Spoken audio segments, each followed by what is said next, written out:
Hola amigos de YouTube, bienvenidos nuevamente a mi canal.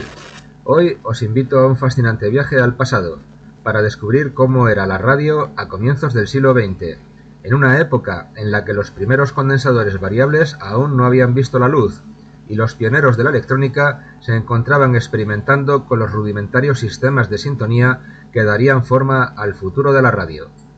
Actualmente todos estamos familiarizados con la cómoda y extendida sintonía a través del conocido circuito resonante paralelo, compuesto por una inductancia y un condensador variable.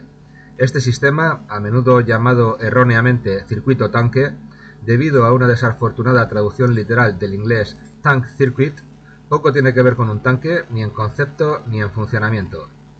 Para ilustrarlo de forma sencilla, imaginemos que todas las señales de radiofrecuencia llegan mezcladas a través de la antena. Sin embargo, el circuito resonante tiene la capacidad única de seleccionar únicamente una sola frecuencia, la de su resonancia. Así, si ésta coincide con la de una emisora, como por ejemplo la cadena SER, el circuito presentará una resistencia reactiva muy elevada a dicha frecuencia, permitiendo su paso hacia la amplificación y posterior demodulación. Para el resto de las frecuencias, el circuito actúa como un cortocircuito a tierra, filtrándolas y descartándolas para centrarse únicamente en la señal deseada, la de sintonía. Espero que disfrutéis de esta inmersión en los orígenes de la radio y que os sorprenda la ingeniosa simplicidad de aquellos primeros sistemas que marcaron el inicio de la era de las telecomunicaciones. En esta imagen podemos ver un circuito de transmisor de radio similar al que utilizó Reginald Fessenden el 24 de diciembre de 1906, en la víspera de Navidad, con la primera transmisión de audio de toda la historia. Fessenden realizó esta transmisión histórica desde Brant Rock, Massachusetts, y los oyentes fueron principalmente operadores de radio de barcos en el Océano Atlántico. Durante la emisión se escuchó el saludo de Fessenden: «Hola a todos. Quiero desearos feliz Navidad de 1906. Después tocó Noche de Paz con su violín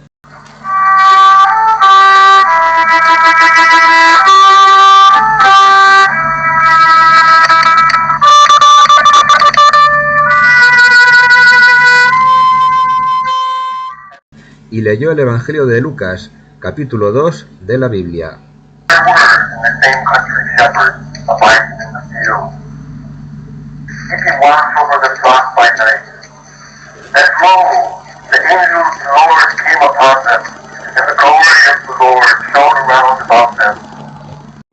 En aquellos momentos, los transmisores de radio eran de sintonía fija y estaban compuestos, como podéis ver en la imagen, por un generador G de corriente alterna, esto es, un alternador, que giraba a velocidades muy altas, para generar frecuencias en torno entre los 50 y los 100 kHz, de forma continua.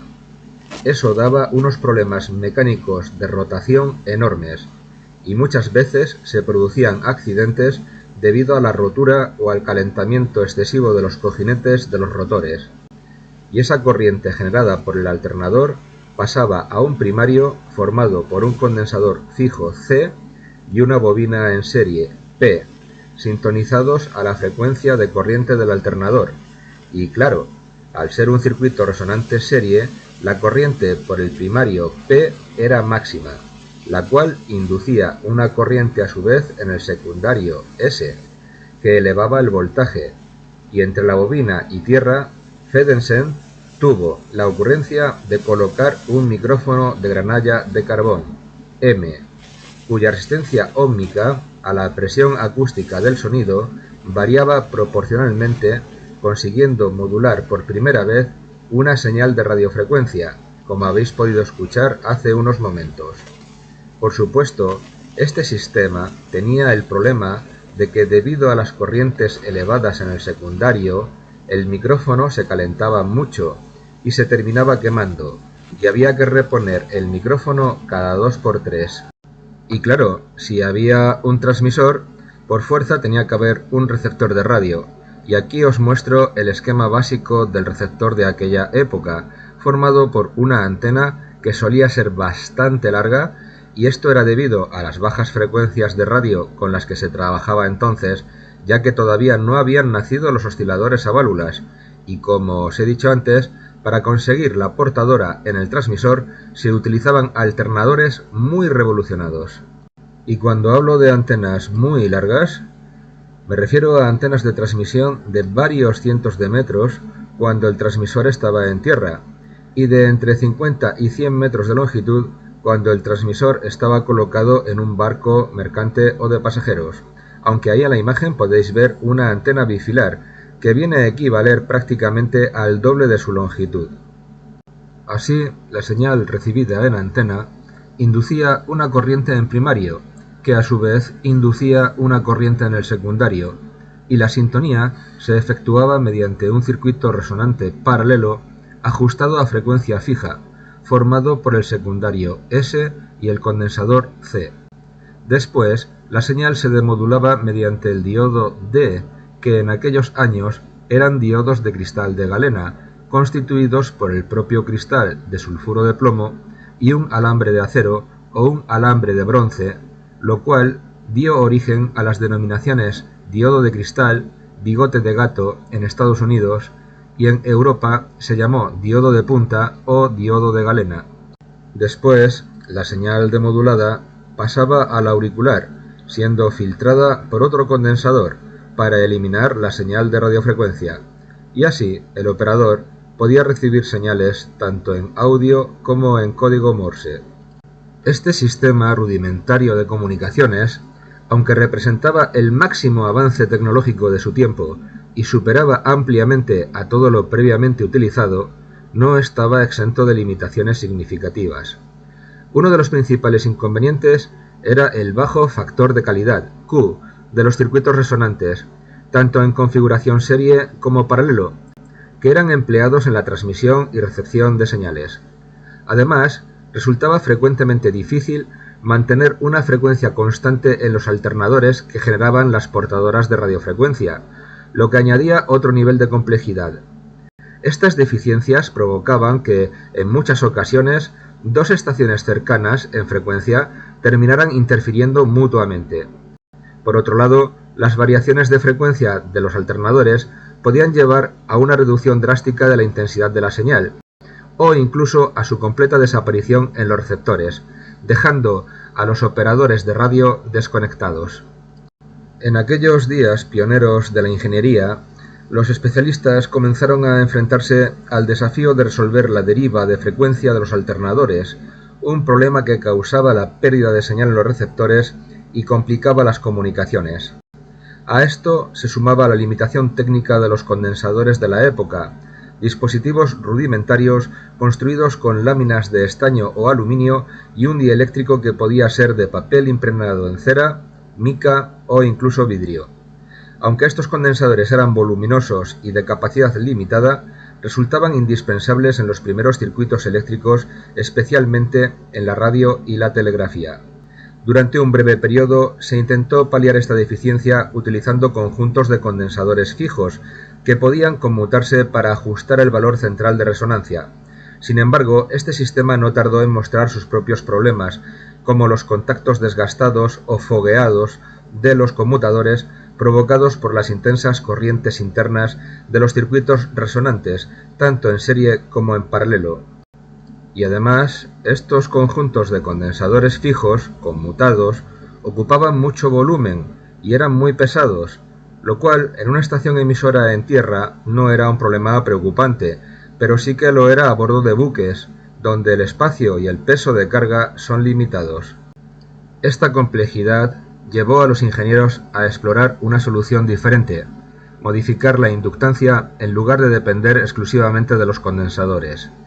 La construcción de inductores era mucho más simple y prometía un enfoque más práctico. Al igual que se podía conmutar condensadores, se podía conmutar la propia inductancia, y así nació la bobina con tomas intermedias o bobina con derivaciones.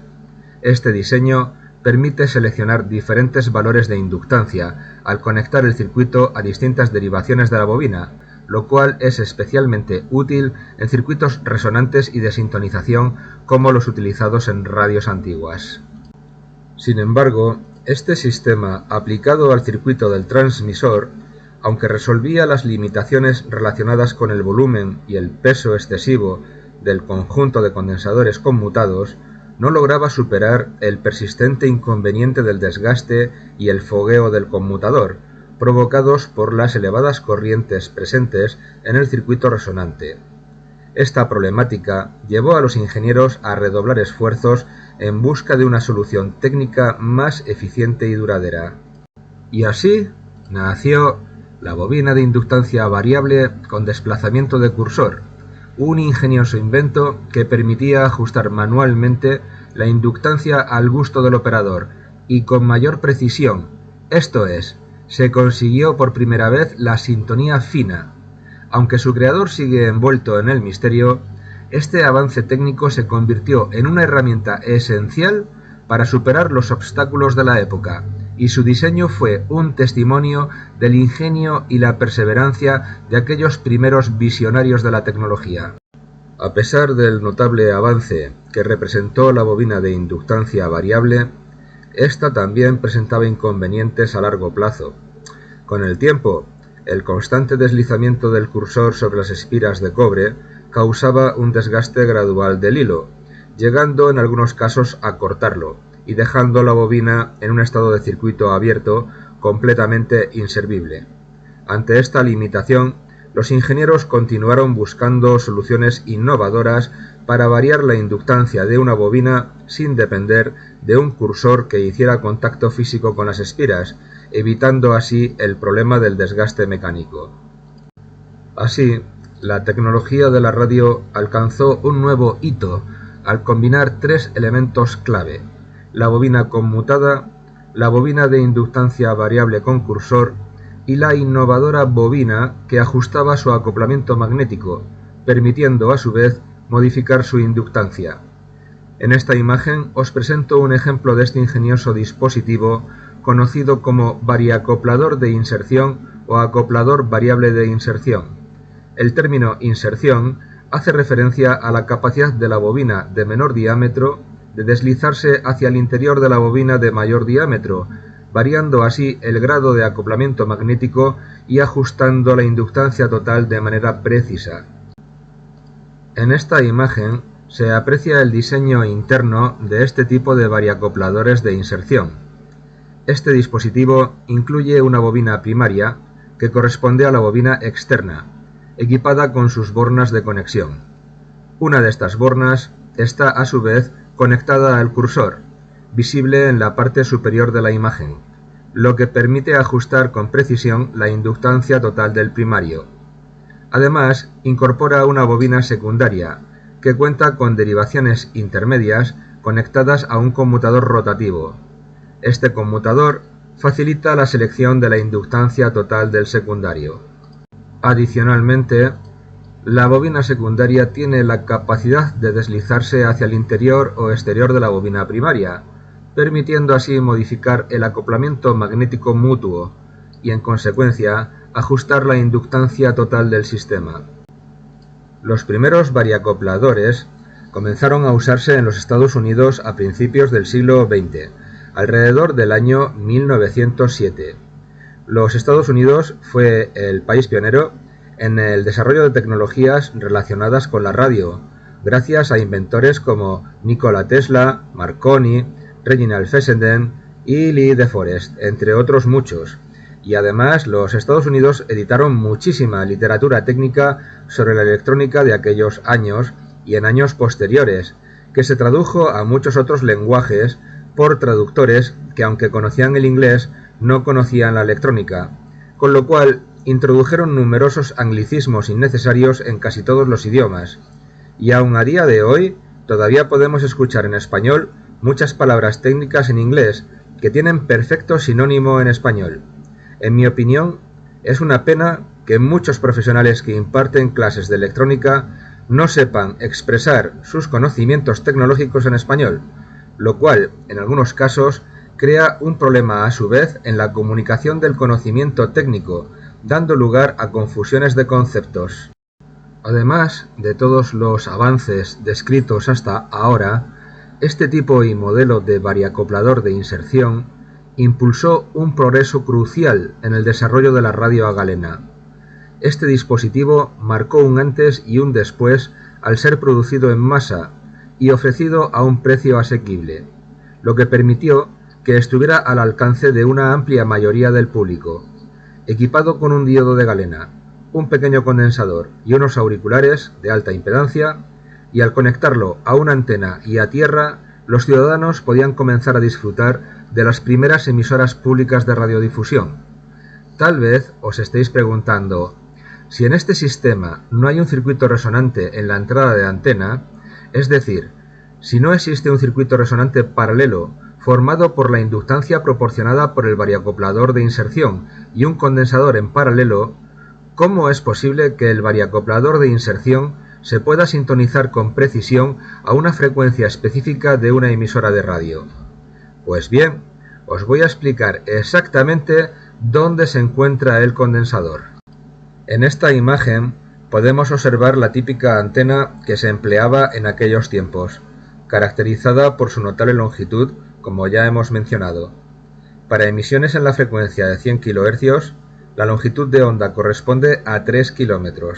Si la antena tuviera una extensión igual a la mitad de esta longitud de onda, esto implicaría una antena de 1,5 km, lo cual resulta claramente impráctico para una vivienda.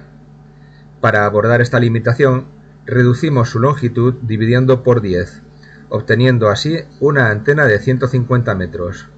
Aun siendo considerablemente extensa, seguimos ajustando su tamaño al dividir nuevamente entre 3, logrando una antena de 50 metros, una longitud mucho más razonable y viable para ser construida en terrenos amplios, como los que eran comunes en Estados Unidos.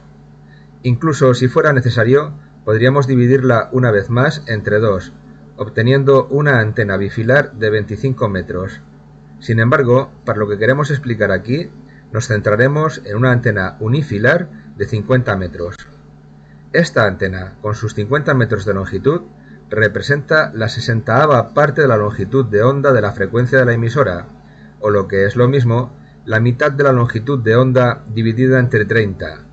Además, para optimizar su rendimiento, debería instalarse a una altura equivalente a 0,15 partes de la longitud de onda, es decir, 450 metros de altura. Sin embargo, dado que las torres de esa altura eran inexistentes y los postes de madera eran la norma, ajustaremos su altura a 100 veces menos, lo que nos lleva a situarla a 4,5 metros sobre el suelo. En esta imagen observamos el circuito equivalente de cualquier antena horizontal unifilar. Este modelo está compuesto por un generador ideal con una impedancia extremadamente alta, representando la fuente que suministra la corriente de radiofrecuencia que se propaga por el espacio y se conecta con la antena. La antena, a su vez, puede representarse mediante 3 componentes principales: una resistencia serie, que refleja las pérdidas debidas a la resistividad del conductor metálico que constituye físicamente la antena; una inductancia serie, inherente a cualquier conductor por el hecho de ser recorrido por una corriente eléctrica, ya sea continua o alterna. Esta inductancia se manifiesta en el campo magnético generado alrededor del conductor de la antena. Un condensador conectado a tierra, cuyo valor de capacidad depende de la superficie total del conductor de la antena a lo largo de su longitud.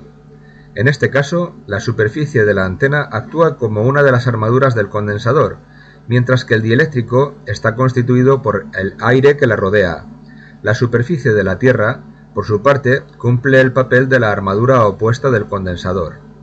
Este fenómeno capacitivo se presenta tanto con corrientes continuas, cuando el conductor de la antena se carga inicialmente, como con corrientes alternas o de radiofrecuencia, en cuyo caso el condensador se carga y descarga constantemente, siguiendo la frecuencia y la polaridad de la señal de entrada.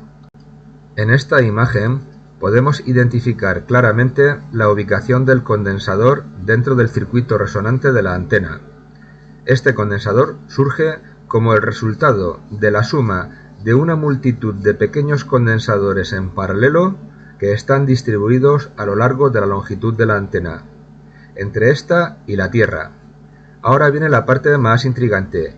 Me voy a disponer a calcular su valor.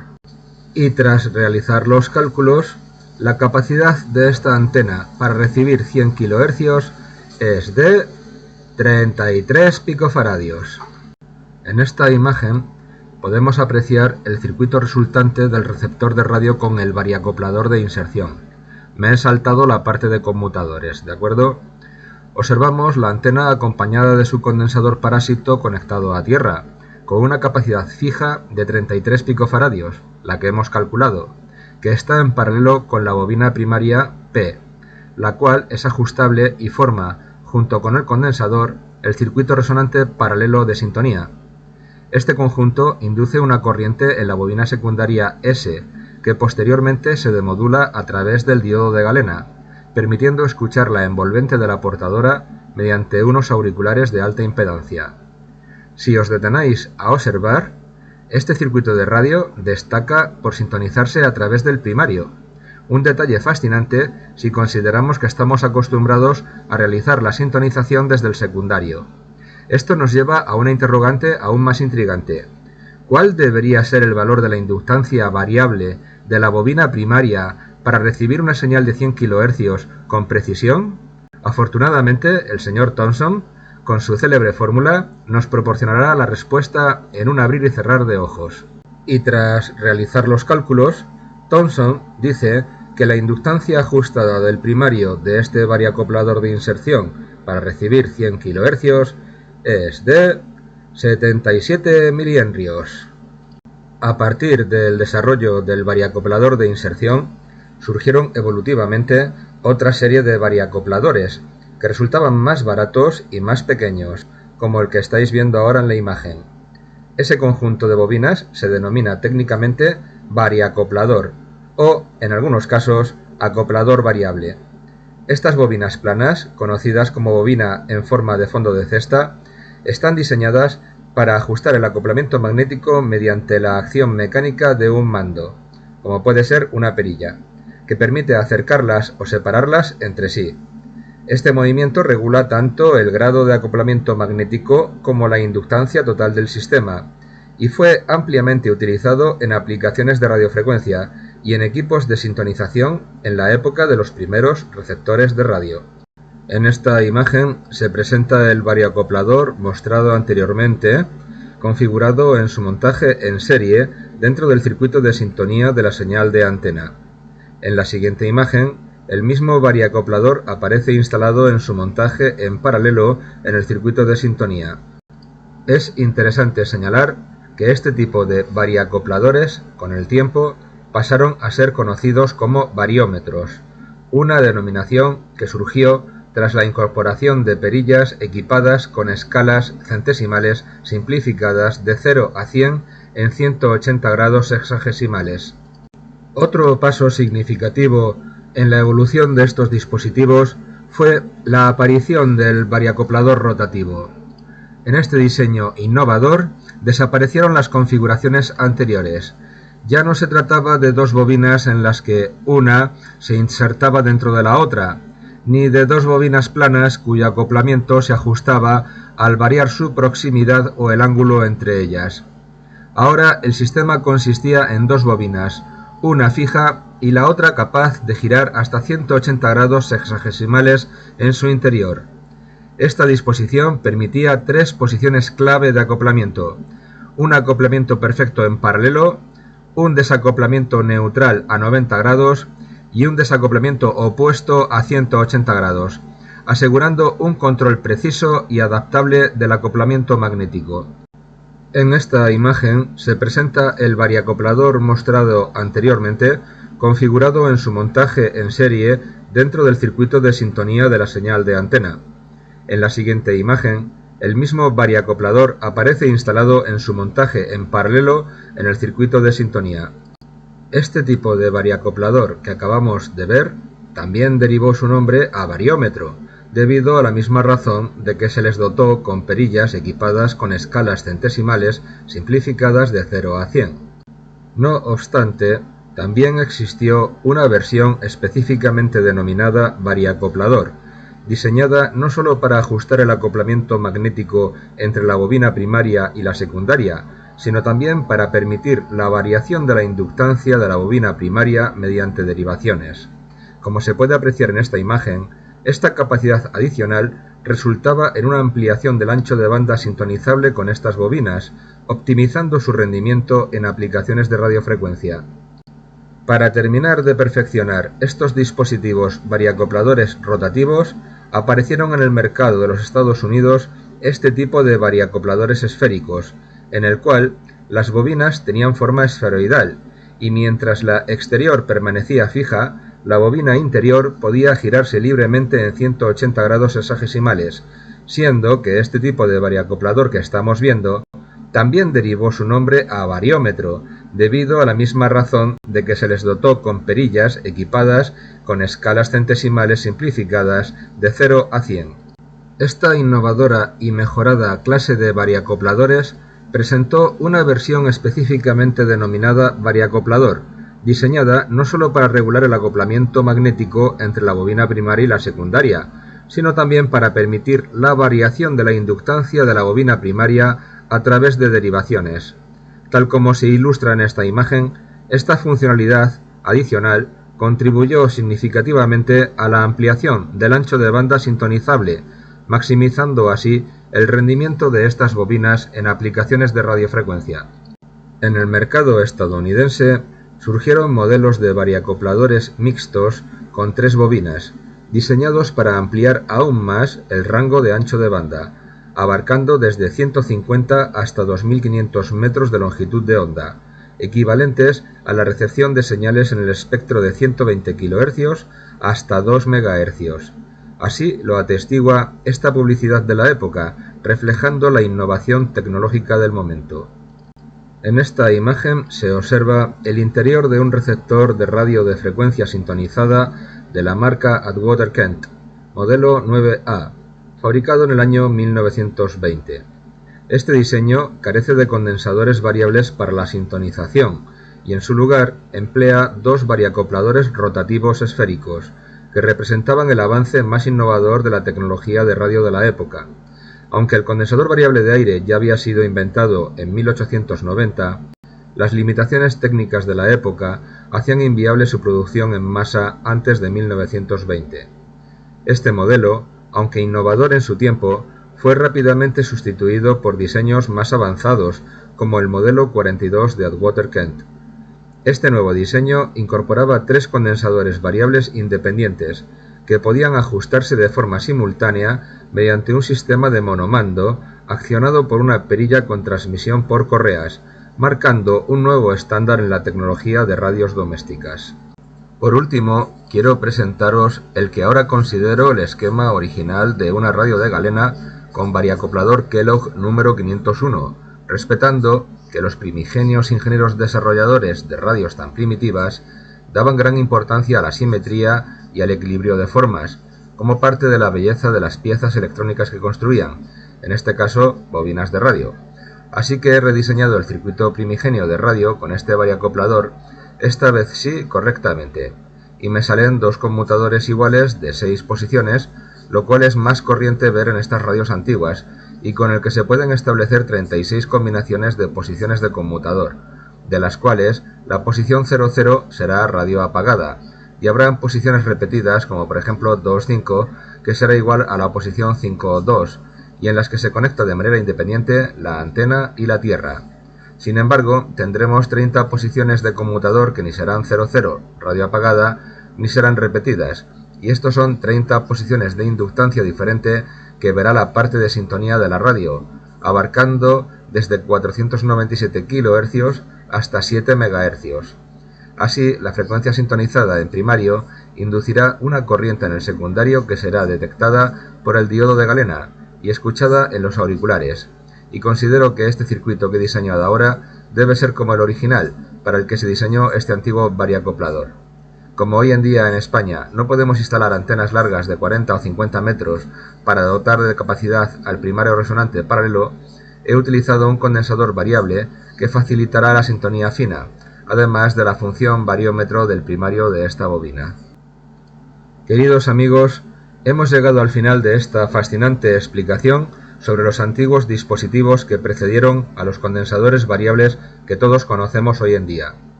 Estas ingeniosas creaciones no solo perfeccionaron los circuitos de recepción sintonizada de señales de radio, sino que desempeñaron un papel fundamental en la difusión de noticias, música y comunicaciones entre tierra y buques, así como entre tierra y aviación.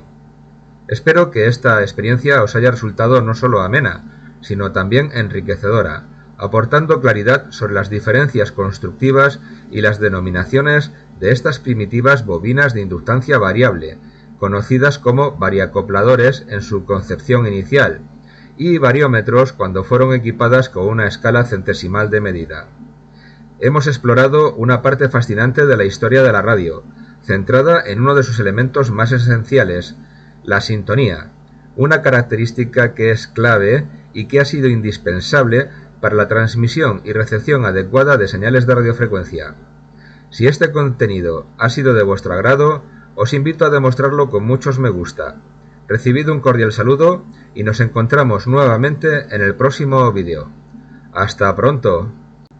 Quiero dedicar este vídeo de manera muy especial a mi amigo Jerónimo, con la certeza de que habrá seguido cada detalle de su contenido con profunda atención y entusiasmo. Estoy seguro de que lo habrá disfrutado plenamente, como si se tratara de la obra más extraordinaria jamás concebida.